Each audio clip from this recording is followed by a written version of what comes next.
Olá! Hoje a gente vai mergulhar num texto que, olha, raramente paramos para pensar que tem a ver com espiritualidade. O que vai no nosso prato. É isso mesmo. Lá em Levítico, capítulo 11, tem um código alimentar super antigo e detalhado que faz essa ponte entre o sagrado e uma coisa tão do dia a dia como o almoço ou o jantar. E aí já vem aquela pergunta, né? Por que umas regras tão específicas assim? Proibir porco, camarão, coelho. Se a gente olha rápido, parece uma lista meio aleatória, não parece? Mas olha, tem uma lógica bem profunda por trás disso tudo. É tipo um quebra-cabeça fascinante que a gente vai montar agora. Bom, para entender de onde vêm essas leis, a gente precisa primeiro voltar um pouquinho no tempo, sabe? E entender o cenário da época em que elas apareceram. Vamos tentar imaginar a cena. Os israelitas estão lá, no meio do deserto. Faz mais ou menos um ano que eles saíram da escravidão no Egito. Então, assim, eles não são mais escravos, mas também não são ainda uma nação com tudo no lugar. Eles precisavam de uma identidade, de um manual, digamos, para viver de um jeito totalmente novo. E é bem nesse momento que Deus revela para Moisés e Arão um monte de leis, sabe, para organizar a sociedade. E no meio disso tudo, as regras sobre comida. E aqui, olha, tá o ponto-chave. O objetivo principal não era, sei lá, nutrição, era distinção. A ideia era que essas leis fizessem o povo de Israel ser visivelmente diferente dos seus vizinhos, das outras culturas pagãs da época. Pensa só, cada refeição virava uma declaração, meio que silenciosa, sabe? Uma declaração de identidade, um lembrete constante de nós pertencemos a Deus. Ok, então que regras eram essas afinal? Vamos dar uma olhada nesse guia de campo alimentar, começando pelos animais da terra. Para os animais que vivem em terra, a regra era bem clara, tinha duas condições. O bicho precisava ter o casco fendido, ou seja, a pata dividida. E ele precisava ruminar, remoer o alimento. Bois, ovelhas, cabras, tudo certo, cumpriam os dois requisitos. Agora, o porco, por exemplo, ele tem o casco fendido, mas não rumina. Já o camelo faz o contrário, ele rumina, mas o casco não é fendido. Então, por não cumprirem as duas regras, os dois estavam fora. E os animais da água? A regra era super direta também. Para ser considerado puro, o bicho precisava ter duas coisas: barbatanas e escamas. Simples assim. Então, peixes como salmão, truta, estavam liberados. Agora, qualquer coisa que não tivesse as duas coisas, tipo camarão, lagosta, os mariscos, enguias, tudo isso era considerado impuro.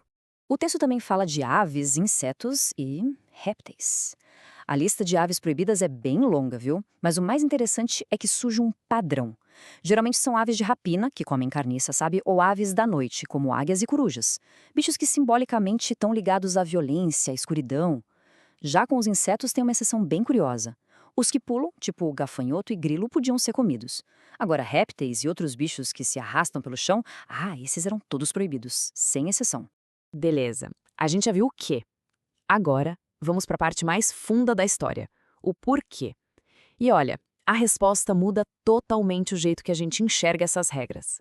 Muita gente se pergunta, né? Mas será que isso não era só uma questão de higiene, um jeito antigo de evitar doença, já que não tinha geladeira? E sim, é verdade que algumas dessas regras podiam até ajudar na saúde, mas o próprio texto deixa bem claro que esse não era o motivo principal, nem de longe. A verdadeira razão, a motivação real, está bem aqui, numa frase super poderosa que fecha o capítulo. Isso aqui não é um manual de saúde, gente. É um chamado à santidade. O padrão para a vida do povo não era o que era mais fácil ou o que os vizinhos faziam. O padrão era o próprio caráter de Deus.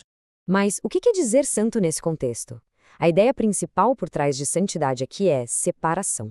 Ser santo era ser separado do que era comum, diferente das outras nações. E mais, ser consagrado, ou seja, dedicado só para Deus e para o propósito dele. E isso, gente, muda tudo. Cada escolha na hora de comer, por mais boba que parecesse, virava um ato de adoração. O prato de comida se transformava numa espécie de altar do dia a dia. Um lembrete constante de que eles eram um povo separado, que pertencia a um Deus santo. Comer seguindo as regras era, na prática, uma declaração de fé.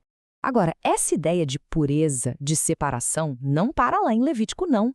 Ela continua e evolui de um jeito incrível quando a gente chega no Novo Testamento.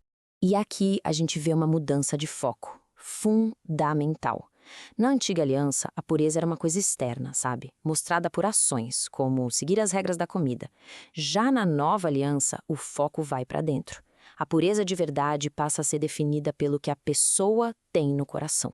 A gente percebe essa transição em momentos super importantes. Primeiro, com Jesus, que ensina que o que contamina alguém não é o que entra pela boca, mas o que sai do coração.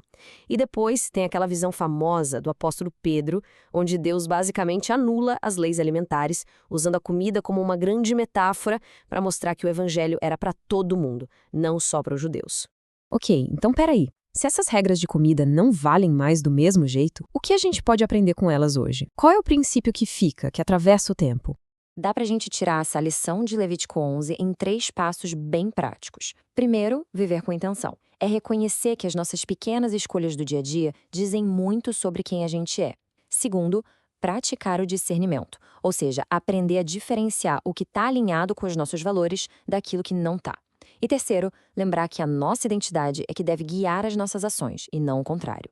No fim das contas, a grande mensagem de Levítico 11 que fica é esta: santidade. Ou seja, viver uma vida com propósito, uma vida diferente. Isso não acontece só nos grandes momentos, nos grandes gestos. Começa nos detalhes, naquelas pequenas escolhas de todo dia que juntas vão formando o nosso caráter e mostrando quem a gente é de verdade. E isso tudo deixa uma pergunta no ar para a gente pensar. O nosso cardápio de hoje não é só comida, né? É sobre o que a gente assiste, o que a gente lê, como a gente gasta nosso tempo, nosso dinheiro. Se todas essas escolhas do dia a dia ainda nos definem, o que elas estão dizendo sobre quem nós somos de verdade?